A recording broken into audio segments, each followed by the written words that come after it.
Estende sua mão para cá, vamos abençoar o Alan, que ele possa trazer para a gente palavras que possa abrir as nossas mentes e o nosso coração. Senhor Deus, no nome de Jesus, muito obrigado por este momento que o Senhor nos concede, ó Deus, de conhecer um pouco mais da Tua Palavra através da vida do Alan, ó Deus. Que não venha ser, ó Deus, somente a pessoa Alan, ó Deus, mas que possa ser a boca do Senhor, através que possamos entender um pouco mais da Tua Palavra, ó Deus. Que pecados, ó Deus, que dificuldades que todos nós enfrentamos não venham a ser barreiras aqui neste momento, porque nós entendemos, ó Deus, que este momento é sagrado e não é nosso, é do Senhor, ó Pai. Abençoe nossas vidas com tudo que o Senhor tem para nós nesta noite, no nome de Jesus. Amém e amém, Senhor Deus. Fica à vontade, Alan. Vamos lá, Alan. Confesso que eu estou um pouco nervoso. Obrigado pela introdução e é exatamente isso que a gente vai falar hoje. Hoje eu vou trazer para vocês um estudo apologético. E antes de ver esse estudo apologético sobre a veracidade do Evangelho, a gente tem que entender o que é apologética. Então eu fiz uma pequena introdução sobre apologética. Apologética é uma parte da teologia que tem por objeto de defesa a fé cristã. A apologética é uma defesa argumentativa de que a fé pode ser comprovada pela razão, sim. Então muitos professores vão ridicularizar um cristão na faculdade, porque muitas vezes a gente não sabe defender aquilo que a gente crê, a gente não sabe o porquê, mas a gente também vai saber aqui hoje que ele diz isso, que ele ridiculariza o cristão por ignorância. Então, existe apologética para vários campos da teologia. Apologética a favor da autenticidade histórica, apologética criacionista, apologética moral e entre outros. Então, de que me serve a apologética? Qual a vantagem de eu saber apologética? A apologética, ela te dá a capacidade de argumentar substancialmente, consideravelmente, a favor do Evangelho. Se você souber a base de um silogismo, que é a estrutura de uma argumentação lógica, você vai poder facilmente rebater o seu professor em teologia. Quer dizer, o seu professor ateu e que insiste em atacar sua fé. Então, eu trouxe dois exemplos de silogismo, que vai fundamentar um pouco a fé cristã e, logicamente, pressupor a existência de Deus. Então, um exemplo de silogismo é: tudo que começa a existir tem uma causa. O universo começou a existir, logo, ele tem uma causa. Então, a sistematização dela é a seguinte: ela começa com duas premissas ou pressupostos, que são as máximas da argumentação, são verdades praticamente irrefutáveis, evidentes. Um exemplo disso é: tudo que começa a existir tem uma causa. Você só está aqui hoje por causa da relação do seu pai com a sua mãe. Uma ferida, ela só vem a existir por causa de uma pancada. Essa é a lógica que se segue. O universo começou a existir. Então, há quem duvide disso, mas cientificamente se pode provar que o universo ele teve um início, pelo simples fato dele ser temporal. Então, existe uma ciência chamada ciência termodinâmica. Ela vai mostrar que o universo está em estado de expansão e esfriamento. As galáxias e as estrelas estão cada vez mais distantes em processo de esfriamento. E essa é a chamada morte termodinâmica. E num retrocesso progressivo desse estado de expansão, se tem uma singularidade, uma massa muito densa, e antes disso, o nada. Então, precisa de ter uma fé maior do que a de um cristão para acreditar que algo possa surgir do nada e para o nada. Logo, ele tem uma causa. Então, como algo impessoal, que não tem vontade, não pode surgir por si mesmo, não é suficiente em si mesmo, algo tem que tê-lo causado. Então, eu dou mais um exemplo de silogismo para fundamentar um pouco mais essa primeira ideia da existência de um Deus, e a gente vai atribuir os atributos a esse ser que causou o próprio universo. Então, um outro exemplo é: toda a ação transcende a reação. O universo é uma reação, logo, a ação causal do universo o transcende. É meio complicado de entender, mas eu vou explicar.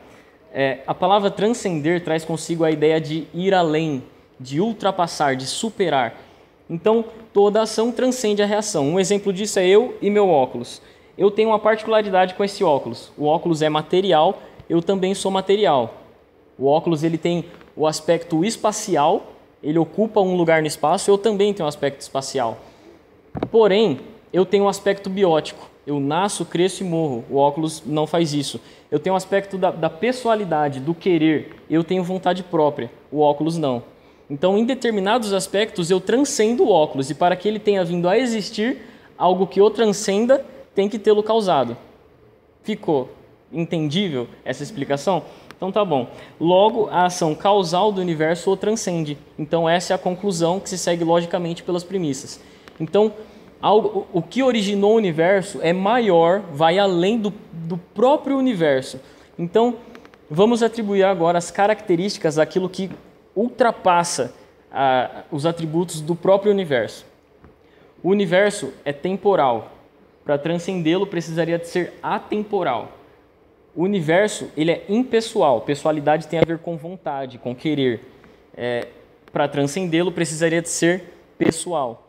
O universo, ele é material, já falei? Perdão, me perdi. Ele é material. Para transcendê-lo, precisaria de ser imaterial. Então, esses atributos daquilo que transcende o próprio universo se encaixa perfeitamente no que todo mundo chama de Deus.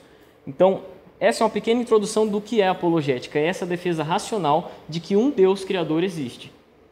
E antes de apelar a favor da veracidade do Evangelho, se faz necessário uma introdução sobre a autenticidade histórica da Bíblia.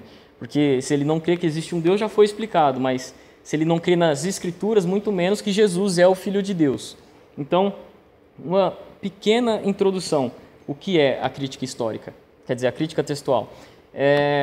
Existe uma ciência chamada baixa crítica, ou manuscritologia, e essa ciência se dedica a avaliar os manuscritos antigos e atestar o grau de confiabilidade daquelas cópias do texto original. E eu posso dizer, com certeza, com base nessa ciência, que não existe nenhum documento antigo mais bem atestado do que a Bíblia. Então, para efeito de comparação, eu vou citar os filósofos que todo mundo considera como real e ninguém duvida da sua autenticidade. Platão. Alguém sabe quantas cópias manuscritas tem de Platão? Um chute. Ninguém? 7 manuscritos. Então, a manuscritologia consegue trabalhar com esses textos e chegar em um consenso do que foi original. Aristóteles, que foi discípulo de Platão, ele tem 47 manuscritos, então já é muito melhor para crítica textual trabalhar com esse texto e chegar em um consenso do que foi o conteúdo original. E vale ponderar também que as obras de Platão, os 7 manuscritos de Platão, só foram copiados após 1.200 anos os originais terem sido escritos. E isso coloca em xeque a confiabilidade daquele texto. Sócrates, que foi mestre de Platão, ele não tem nenhum escrito, absolutamente zero. E todo professor acadêmico de filosofia vai afirmar veementemente que Sócrates é uma pessoa real. E eu, particularmente, eu não duvido, mas ele não deixou nada escrito, nada foi escrito ou copiado por Sócrates. Ele só aparece no diálogo de Platão com o seu mestre, nos 7 manuscritos de Platão. Então, essa foi a introdução apologética, atestando a confiabilidade dos textos. Agora a gente vai poder analisar os textos dos evangelhos como sendo autênticos. Então, o estudo é sobre a veracidade do evangelho. O que é o evangelho? O Kaique me deu uma instrução do que significa a palavra evangelho. Evangelho é o nascimento, o ministério, o julgamento, a morte e ressurreição de Jesus. Evangelho é a vida de Cristo. E esse termo tem sido usado erroneamente, tem sido muito deturpado no meio cristão hoje, quando as pessoas dizem você deve viver o evangelho. Você tem que ir à igreja, você tem que viver mais o evangelho. Então acaba ficando com um cunho religioso, quando na verdade o termo certo a ser usado seria você tem que viver a semelhança do evangelho, porque o evangelho é a vida de Cristo. Ninguém consegue ser Cristo. Então, o que os primeiros cristãos entendiam do evangelho, o que eles entendiam da ressurreição de Jesus? Os primeiros cristãos, eles entendiam que a ressurreição de Jesus era a confirmação das afirmações que ele fez de si mesmo e da nossa promessa para a ressurreição, da nossa promessa para a vida eterna. Se Jesus ressuscitou, a nossa esperança cristã é segura e suas afirmações são verdadeiras. Se Jesus não ressuscitou, a nossa fé é inútil e a gente cai de volta no desespero. E esse desespero eu costumo chamar, que foi aquilo que Paul Tillich, um teólogo e filósofo do século XX, ele chama de a ameaça do não ser. Então, por que ele chama esse desespero de a ameaça do não ser? Porque, embora você saiba que exista e que está vivo, você sabe que um dia morrerá. Eu sei que um dia morrerei e não mais serei. E esse pensamento é aterrorizante e ameaçador. Você pensar que a pessoa a quem você chama de eu, de mim mesmo, deixará de existir e não mais será. Infelizmente, esse pensamento é o que leva muitas pessoas ao suicídio. Ela não tem esperança em nada, então para que ela vai viver? Para que ela tem que sentir fome? Para que ela tem que chorar, trabalhar? Então ela acaba desistindo de tudo. Então, até que ponto a gente pode crer que o testemunho do Novo Testamento é verdadeiro? Agora nós vamos ver as evidências internas, a congruência, a harmonia que é encontrada internamente nos próprios textos dos evangelhos. Evidências internas e externas, primeiro as internas. Então, como o livro de Lucas ele foi escrito antes da obra de Atos e como Atos foi escrito antes da morte de Paulo, Lucas ele realmente deve ter sido escrito muito cedo. E isso conta a favor da sua autenticidade. E vale lembrar também quem foi Lucas. Lucas ele não foi qualquer um. Lucas ele era um médico e pesquisador. Ele foi amando de Teófilo. Ele se refere no início dessa carta como excelentíssimo. É um termo que ele usa mais para frente de sua carta, da sua obra de Lucas, as autoridades romanas, como sendo excelentíssimos também. E há quem diga que esse Teófilo, que é a qual a carta de Lucas se direciona, foi o patrocinador. E por isso as suas cartas foram rapidamente divulgadas. E ele foi fazer uma pesquisa e averiguar os fatos para instruir esse excelentíssimo Teófilo na sua fé, porque ele era um recém-convertido. Então Teófilo envia Lucas para averiguar os fatos, para andar com os discípulos e conversar com as testemunhas do Evangelho, da vida de Cristo. Então, mais harmonias podem ser encontradas dentro do texto do Evangelho. Os Evangelhos eles estão cheios de nomes próprios, datas, minúcias da cultura, eventos históricos, costumes e opiniões daquela época. As histórias das limitações humanas de Jesus e das falhas dos discípulos também contam a favor da sua autenticidade, porque, ao contrário do que esperaríamos de falsificadores, os evangelhos não tentam suprimir aparentes discrepâncias, aparentes diferenças entre eles. Por exemplo, em um evangelho vai falar que Jesus curou um cego na porta do templo, no outro vai falar que Jesus curou na saída. Então essas discrepâncias não tentam ser suprimidas, eles não se uniram, combinaram uma mentira, porque senão isso não apareceria nos textos. Então, por mais que haja diferenças, tudo dá a entender que Jesus realmente curou um cego perto de um templo, mesmo que tenha essa diferença. E isso não coloca em xeque nenhuma doutrina central da Bíblia. E também o estilo de cada evangelho combina com o que sabemos de cada autor. Um exemplo, Lucas, um médico e pesquisador, ele escreve com o jargão de um médico e de um pesquisador. A sua escrita é uma das melhores do Novo Testamento, certo? Tem dois teólogos aqui, que eu posso consultar se eu tiver dúvida. O apóstolo Paulo, um grande conhecedor do Antigo Testamento. Se eu não me engano, ele era um rabi. Ele era um mestre, e isso fica claro nas suas constantes citações e ligações ao Antigo Testamento, condizentes com o contexto da carta a qual ele está fazendo. Então, essa é a harmonia que se pode encontrar. Gottfried Less, nome difícil aqui, a partir de agora eu vou falar Less. E quando eu disser Less, vocês têm que ter em mente que foi um doutor em teologia do ano de 1760, um doutor em teologia do século XVIII. Ele faz um acréscimo à defesa de Vernet, que também foi um apologista, a observação de que não existe anacronismos nos textos do Novo Testamento. Anacronismo é um erro na data dos acontecimentos. Então, é um erro que consiste em atribuir os costumes de uma época a uma outra época. Isso não é encontrado nos textos do Novo Testamento, porque os autores eles realmente parecem ter sido judeus do século I e que foram testemunha dos fatos.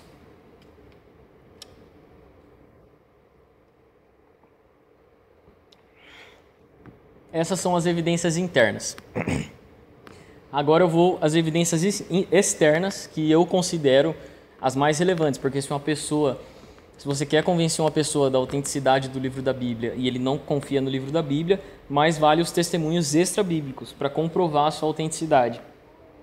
Então, argumenta-se que os discípulos eles realmente devem ter escrito alguma coisa, empenhados como estavam em aconselhar e instruir os primeiros cristãos, separados pela distância geográfica. E o que esses escritos seriam, senão os próprios evangelhos e epístolas? Então, eles realmente escreveram evangelhos e cartas. Essa é a natureza do caso, o que exigia que ocorresse naquela época, o que era exigido do contexto daquela época. Então, William Paley, um teólogo e filósofo britânico do século XVIII, ele raciocina que mais cedo ou mais tarde os evangelhos precisariam ter sido publicados como narrativas exatas a fim de desacreditar as tentativas espúrias, as tentativas não autênticas de evangelhos e preservar os evangelhos genuínos. Além disso, havia muitas testemunhas oculares vivas quando os primeiros canônicos, os evangelhos foram escritos, e elas iriam confirmar se os evangelhos procediam de seus autores tradicionais ou não. E o testemunho extra-bíblico atribui de modo unânime, todo historiador concorda que os evangelhos são referentes aos seus autores tradicionalmente atribuídos. Então, os evangelhos e Atos são citados por uma série de autores, começando com os contemporâneos dos apóstolos e seguindo uma sucessão regular e próxima. Essa é a modalidade mais... Os contemporâneos dos apóstolos são as pessoas que viveram na época deles, quando eles ainda estavam vivos. E essa é a modalidade mais próxima de testemunho histórico, e que é aplicada frequentemente para obras seculares. E aplicando esse critério aos textos bíblicos, a autenticidade do texto bíblico é estabelecido sem contestação. William Paley, ele compõe essa cadeia de testemunhos e ele começa pela carta de Barnabé, a carta de Clemente e o pastor Hermas até Eusébio, no ano de 315. Então essas são cartas dos evangelhos datadas do século I, onde os contemporâneos dos apóstolos, as testemunhas das ressurreições e as próprias pessoas que foram curadas por Cristo estavam vivas, até o século III, do século I ao século III. E Les, em seu estudo, ele apresenta evidências semelhantes e chega à conclusão de que o texto dos evangelhos é melhor do que qualquer obra clássica da antiguidade, é mais bem atestado. Vai ser um pouco maçante agora, porque eu vou citar as autoridades da época, os estadistas e filósofos, que comprovam que o texto é genuíno, que ele não foi corrompido. Isso é muito importante porque eu estou falando aqui do texto dos evangelhos, que contam o nascimento, o ministério, a morte e a ressurreição de Cristo. Então, a Bíblia ela é citada como detentora de autoridade e como única. E para provar isso, Paley ele cita Teófilo, o patriarca ao qual a carta de Lucas é direcionada, Hipólito, o mais importante teólogo do século III, Orígenes, que foi um dos maiores teólogos e escritores do começo do cristianismo, e muitos outros. Segue numa sucessão até os tempos de hoje de citações que dizem que eles são detentores de autoridades e únicos, os evangelhos. Esses textos eles receberam um título de respeito. Policarpo, um bispo da igreja de Esmirna do século II, Justino Mártir, um teólogo romano do século II, Dionísio, que nasceu de uma família pagã, se dedicou a ler livros heréticos, depois ele se converteu ao cristianismo. Ele diz que ele dá esse título de respeito como divino, escrituras. Irineu, um bispo grego, teólogo e escritor cristão, e outros se referem a eles como escrituras, escritos divinos e assim por diante. Esses escritos eram lidos e comentados em público. Citações de Justino Mártir, já citado, Tertuliano, que foi o primeiro autor cristão a produzir uma obra literária em latim, Orígenes, já citado, e Cipriano, um ex-feiticeiro do século III, dão prova disso, de que eles eram comentados a nível popular. Os evangelhos, Atos, as 13 cartas de Paulo, 1 João e 1 Pedro, eles foram recebidos como autêntico até pelos que duvidavam da autoria e da veracidade de livros que agora constam no cânon. Então, o que é cânon? Cânon significa padrão, uma norma, um modelo. Qual foi a norma que a igreja histórica usou para atribuir inspiração divina aos textos que agora constam no cânon? Eles disseram que era necessário que as cartas tivessem uma ligação direta aos apóstolos ou fossem coligados a eles, para que eles recebessem esse título de inspiração divina. E um exemplo é o livro de Lucas. Lucas ele não era um apóstolo, mas ele esteve com os apóstolos. Então, por isso, hoje ele consta no Novo Testamento. Os chamados livros apócrifos, que são os livros que não estão na Bíblia, que foram excluídos da Bíblia, também nunca foram reunidos em um só volume, não foram citados, não eram lidos em reuniões cristãs, não foram incluídos em listas e nem receberam atenção pelos adversários do cristianismo. E não existe nenhuma evidência de que algum falso evangelho, de que alguma falsa obra que tente dar uma autoria apostólica tenha existido no século I. Ele conclui que, por isso, as evidências externas confirmam a autenticidade dos evangelhos. E mesmo se ficasse provado que os nomes dos autores tradicionalmente atribuídos às cartas dos evangelhos estivessem equivocados, não se poderia negar que as histórias contidas nessas cartas eram a história pela qual os apóstolos trabalharam e sofreram. Então, essa foi a primeira parte da argumentação. E agora a gente vai ver que o texto dos evangelhos é puro. Há quem diga que ele foi corrompido ao longo do tempo, deliberadamente, intencionalmente corrompido e adulterado ao longo do tempo. Então, Vernet ele diz que por causa da necessidade de instrução e devoção pessoal dos primeiros cristãos, aquelas cartas, os evangelhos e epístolas, eles realmente devem ter sido copiados muitas vezes. Deixa eu fazer um parênteses aí. Inclusive, isso eu acho que é o que mais a gente ouve aí fora, né? Quando você fala alguma coisa relacionada à palavra de Deus, quem não acredita, ou um ateu, por exemplo, ele vai falar, uma das frases feitas dele é essa, ele vai falar assim: mas como você acredita num livro onde existiu traduções há milhares de anos? Como você garante com que as pessoas que mexeram com esses livros canônicos até chegarem na sua mão não foi deturpado o que foi escrito ali? Né? Isso é muito, na verdade é um trunfo que eles usam contra a palavra de Deus.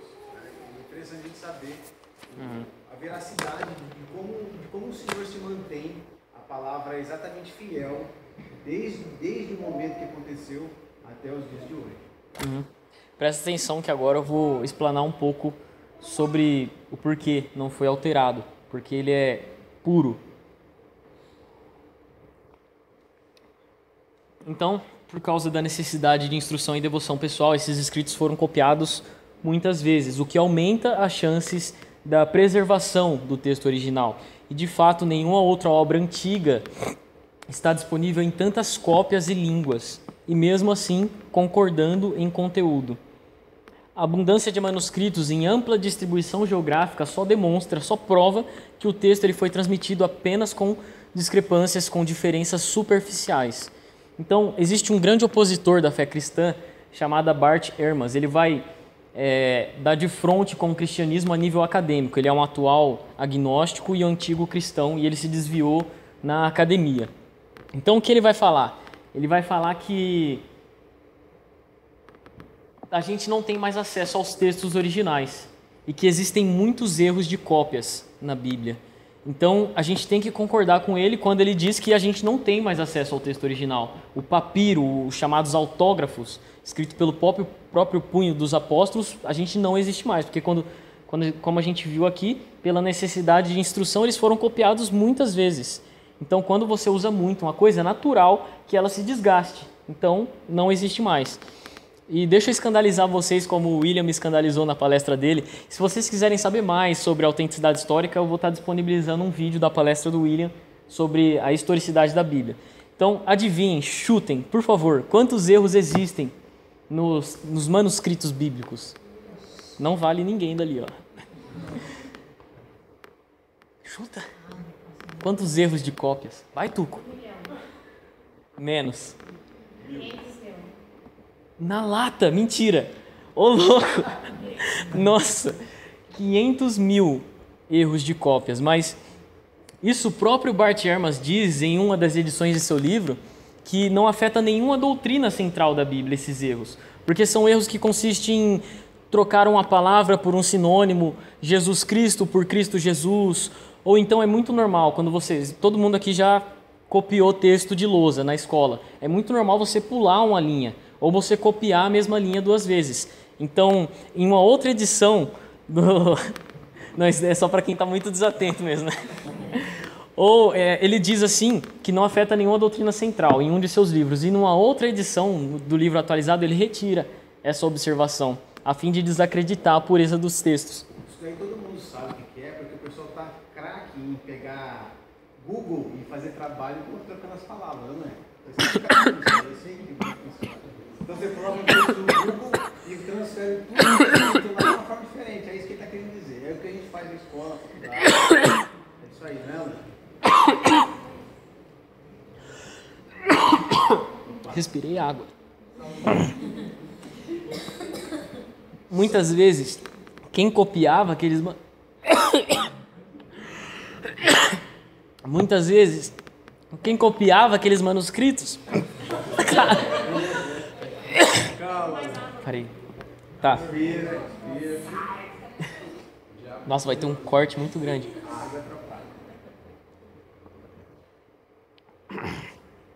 Muitas vezes, voltou.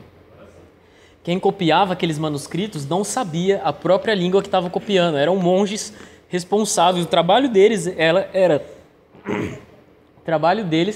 era copiar os manuscritos antigos.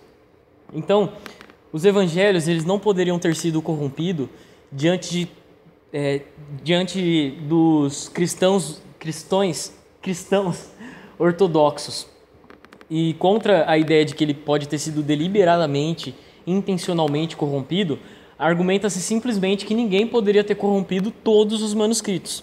Isso é tão simples de argumentar. Vernet ele responde que repudiar a pureza do texto dos evangelhos equivale a anular todas as regras dessa ciência chamada crítica textual e rejeitar todas as obras seculares da antiguidade, porque o texto dos evangelhos é mais genuíno, mais autêntico do que qualquer obra da antiguidade. Agora entra a principal parte da argumentação que eu quero que vocês prestem muita atenção. É a parte da ressurreição de Jesus. Historicamente, será que se pode provar que Jesus ressuscitou? Será que os discípulos eles não eram farsantes, embusteiros? Ou eles não estavam enganados, tiveram sonhos com Jesus? Há quem diga também que os apóstolos eles eram vagabundos, que eles não gostavam de trabalhar, porque quando eles andavam com Jesus, eles recebiam ofertas.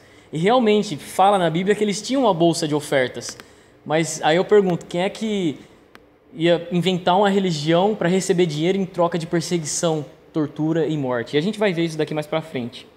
Então, os apóstolos não eram farsantes e nem estavam enganados. As testemunhas das aparições de Jesus, elas tinham boas qualificações, porque elas tiveram conhecimento pessoal dos fatos da ressurreição pelo longo período de 40 dias. Portanto, não faz sentido atribuir a experiência delas à alucinação ou sonho.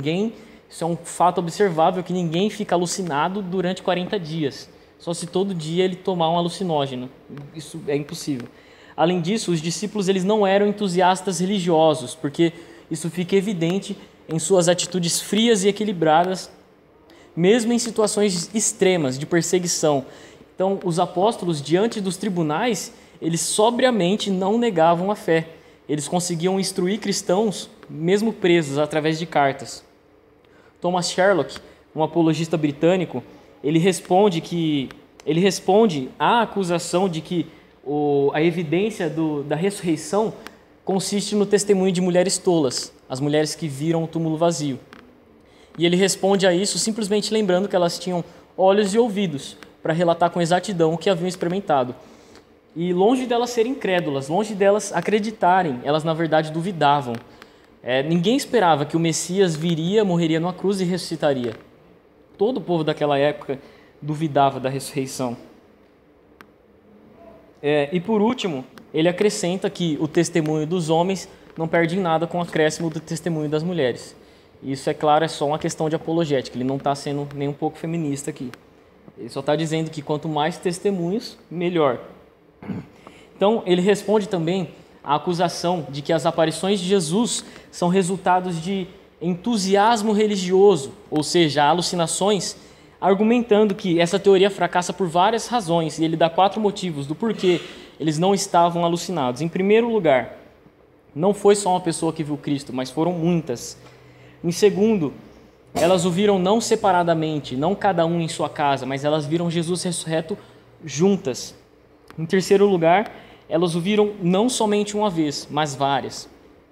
E em quarto lugar, a hipótese do entusiasmo religioso, ou seja, da alucinação, não consegue explicar aonde ficou o corpo de Jesus. Porque teria sido impossível os discípulos crerem na ressurreição de seu mestre se o corpo ainda estivesse sepultado. E é igualmente improvável supor que os discípulos pudessem ter roubado o corpo e montado uma farsa. Além disso, teria sido igualmente impossível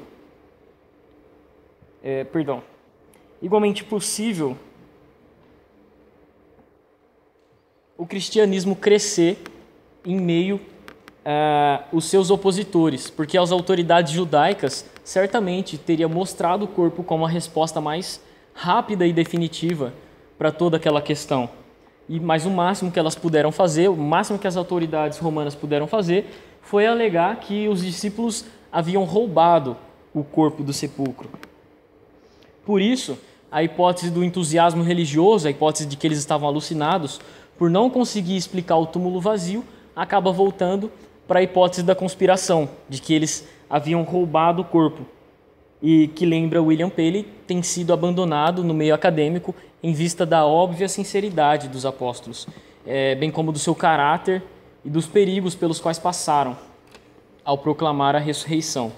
Então, um dos argumentos mais conhecidos contra a hipótese, contra essa teoria da conspiração, é a óbvia sinceridade dos discípulos, que é confirmada por seu sofrimento e por sua morte. Então, a história mostra que as primeiras testemunhas dos eventos miraculosos de Jesus passaram o resto da vida em sofrimento e em perseguição, voluntariamente. E isso para confirmar os testemunhos, os relatos que elas faziam. Então, agora nós vamos observar um pouco da natureza geral do caso, que todo aquele contexto exigia que ocorresse naquela época. Sabemos que a religião cristã existe. Ou ela foi fundada por Jesus e pelos apóstolos, ou por outras pessoas diante do silêncio destes. Como essa segunda alternativa é inaceitável, porque se os discípulos não tivessem continuado com zelo o que Jesus havia começado, o cristianismo teria morrido no berço. E como isso não aconteceu, os primeiros apóstolos eles tiveram de levar uma vida de sacrifício missionário. Eles tinham que ter realmente sido transformados para levar aquela vida de sacrifício. Mas uma vida assim, ela não é destituída de alegrias, porque eles estão trabalhando ali com a certeza da esperança. Mas a gente tem que aceitar e entender que uma vida assim, ela só pode brotar, ela só pode surgir da sinceridade. Porque se lá no fundo do coração deles houvesse uma faísca de engano, uma consciência de falsidade, a fadiga e a pressão teria sido suficiente para fazê-los negar a sua fé. Ainda analisando a natureza geral do caso, a gente vai observar a situação para os judeus e para todo o povo não cristão daquela época. Aos judeus, a ideia de Jesus ser o Messias era contrária às suas esperanças e expectativas. Os judeus, quanto o cristianismo, diminuía a estima pela lei judaica. Todo o apreço, todo o carinho passado de geração em geração da preservação da lei judaica era reduzida com o surgimento do cristianismo. No que diz respeito aos romanos, eles só poderiam ter entendido o reino de Deus como um reino terreno. Portanto, esse reino seria um reino rival. Os pagãos, no tocante aos pagãos, o cristianismo não permitia que algum outro Deus fosse adorado. Então os pagãos eles tinham essa aversão aos cristãos, porque o cristianismo não permitia que outro Deus fosse adorado, que algum outro Deus fosse adorado. E em razão disso, havia ondas inconstantes, irregulares, imprevisíveis de perseguição aos cristãos. Então, por fim, o que a natureza do caso parece exigir é o que realmente acontece. Os apóstolos eles passaram realmente por uma mudança na vida, eles realmente nasceram de novo. Isso fica evidente porque eles estavam muito envolvidos em pregação, oração, reuniões religiosas e assim por diante. Então, escrevendo 70 anos após a morte de Jesus, Tácito ele narra a perseguição promovida por Nero, que foi o imperador romano. 30 anos após a morte e ressurreição de Jesus, Tácito persegue os cristãos colocando peles de animais selvagens nos cristãos e jogando eles aos cães. Eles eram degolados, torturados, presos, e há muitos relatos dessa perseguição. O testemunho de Suetônio e Juvenal, que foram poetas e escritores do século I, eles dizem que 31 anos após a morte de Jesus, haviam cristãos morrendo por sua fé.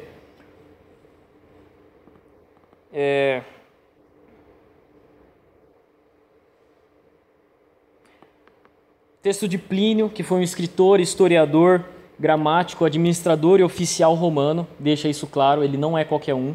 Vocês veem a relevância que ele tem. O texto de Jovem Marçal, Epíteto, que foi um filósofo grego, Marco Aurélio, o imperador de Roma, fica claro que os cristãos se submetiam voluntariamente à tortura e à morte para não renunciar à sua religião. E fica igualmente claro, através da história, que as histórias dos eventos miraculosos era o motivo pelo qual eles estavam sofrendo. Era por um motivo miraculoso que aqueles cristãos, milagroso, sobrenatural, porque aquele era o único motivo que faria aqueles cristãos seguirem a Cristo. O motivo deles crerem que Jesus tinha algo de sobrenatural. As cartas de Barnabé e Clemente referem-se aos milagres de Jesus e à sua ressurreição. Policarpo ele menciona a ressurreição de Cristo. Irineu conta que ouviu Policarpo falar dos milagres de Jesus. Inácio fala da ressurreição. Quadrato, que é conhecido por ter sido o primeiro apologista, datando do século I, ele relata que algumas pessoas que haviam sido curadas por Jesus ainda estavam vivas. Então, há quem diga que a história de Jesus ser um ser milagroso, ter operado milagres e ressurreto, foi acrescentado ao longo da história. E vão dizer que Jesus é apenas uma pessoa histórica e não aquele ser das afirmações radicais que ele fez de si mesmo, e não o próprio Filho de Deus. Então, esses fatos, essas citações, mostram que os evangelhos ainda hoje é o mesmo, não mudou em sua essência. É a mesma história que os cristãos conheciam desde o começo.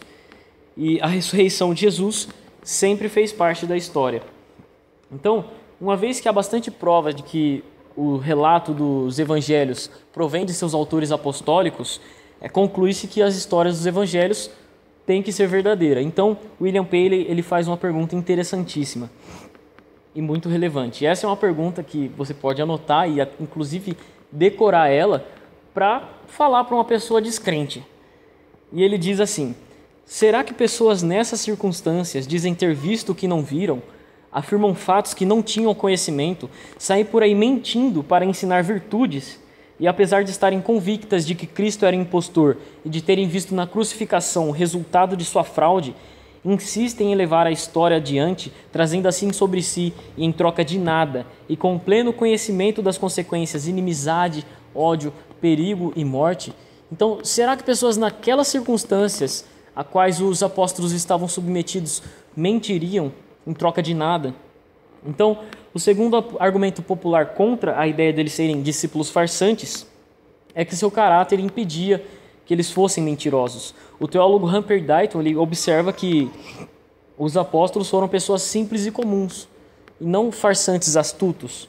Eles eram solenes no que declaravam, eles eram piedosos, eles não tinham absolutamente nada a ganhar, isso em termos seculares, eles tinham a vida eterna a ser ganha com a pregação. Mas em termos seculares, na visão de um descrente, você pode dizer para ele que os apóstolos eles não tinham nada a ganhar, nada material a ganhar com a pregação daquela doutrina.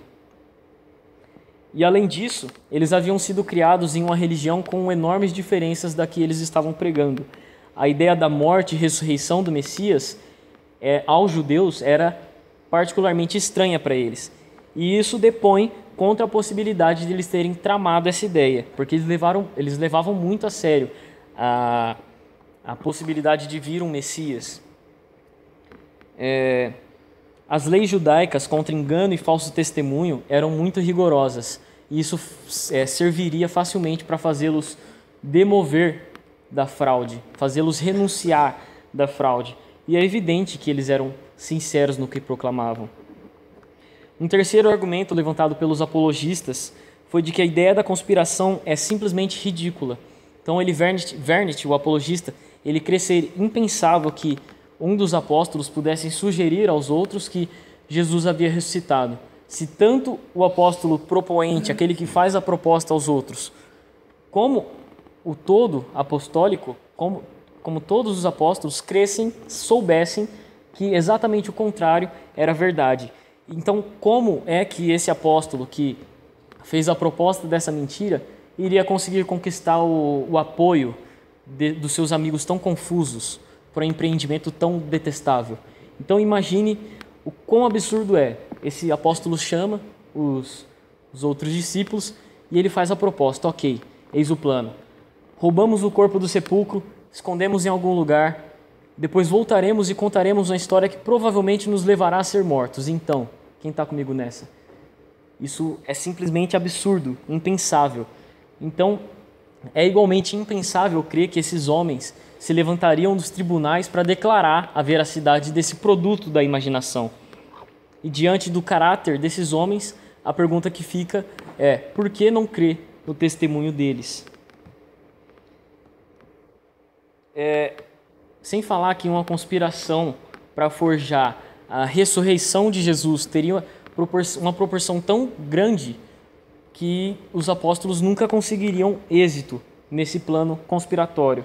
Então, o argumento levantado por Gottfried Less, era que os evangelhos eles foram escritos em tal proximidade temporal dos fatos que registravam que teria sido impossível alguém fabricar história. Porque qualquer pessoa que quisesse poderia ter verificado a exatidão do que os evangelhos relatavam. E o fato de que os discípulos relatavam a ressurreição em Jerusalém, diante dos seus opositores, só comprova que aquilo que eles pregavam, aquilo que eles proclamavam, era verdade. Porque eles não poderiam pregar a ressurreição se ela não tivesse ocorrido.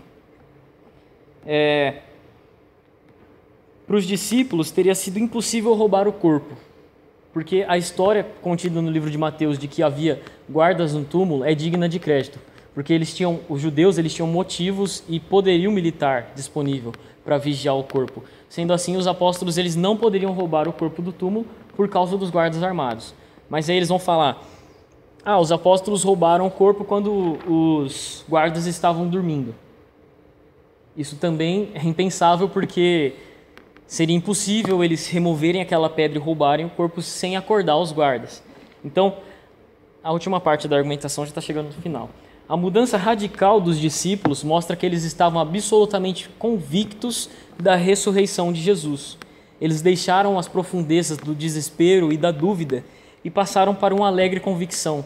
E com tanta firmeza que eles sofreram e passaram a pregar com intrepidez e destemor, mesmo diante de perseguição.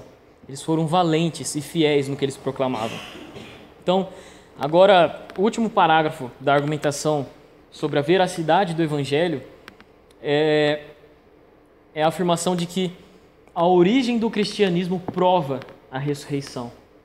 Então, como isso é possível? Vamos nos colocar agora no lugar dos céticos. Vamos crer que nem a ressurreição, nem os milagres de Jesus realmente ocorreram.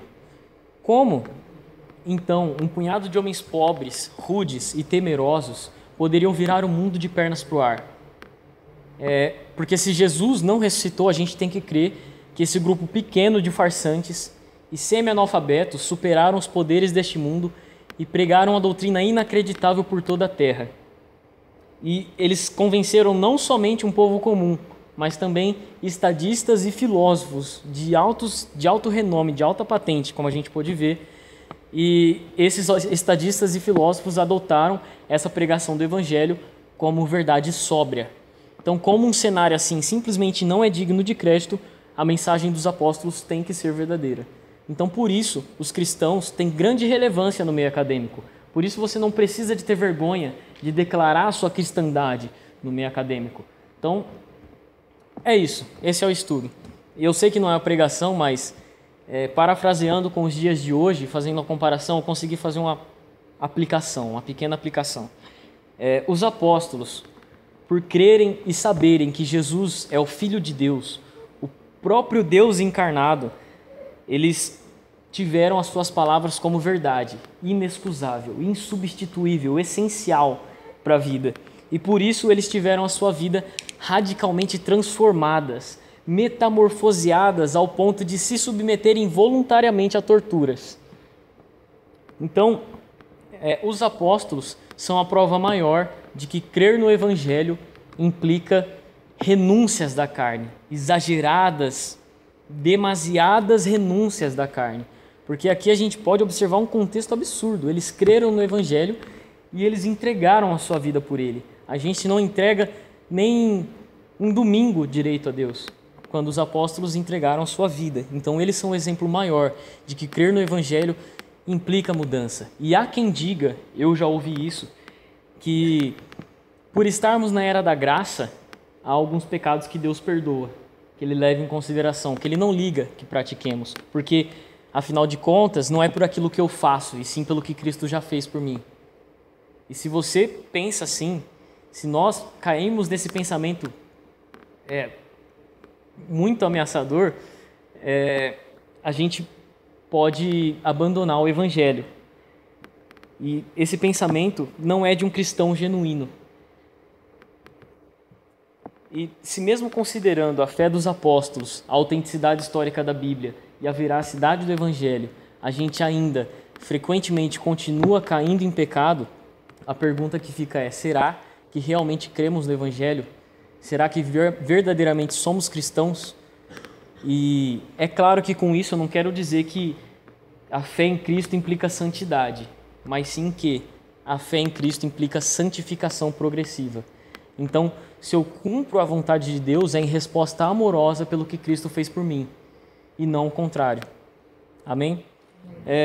Eu gostaria de dar 2 indicações de livros para vocês, que são do mesmo autor, de onde eu tirei esse estudo aqui. É do William Lane Craig, um teólogo arminiano, inclusive, muito bom. O primeiro livro é uma linguagem mais didática, ele vai dar uma introdução, o que é apologética, o livro chamado Em Guarda, e o outro é uma linguagem mais acadêmica, eu tenho lá em casa para emprestar para quem quiser, caso alguém se interesse por esse assunto, é o livro Apologética, em defesa da fé cristã. Amém? Vamos orar?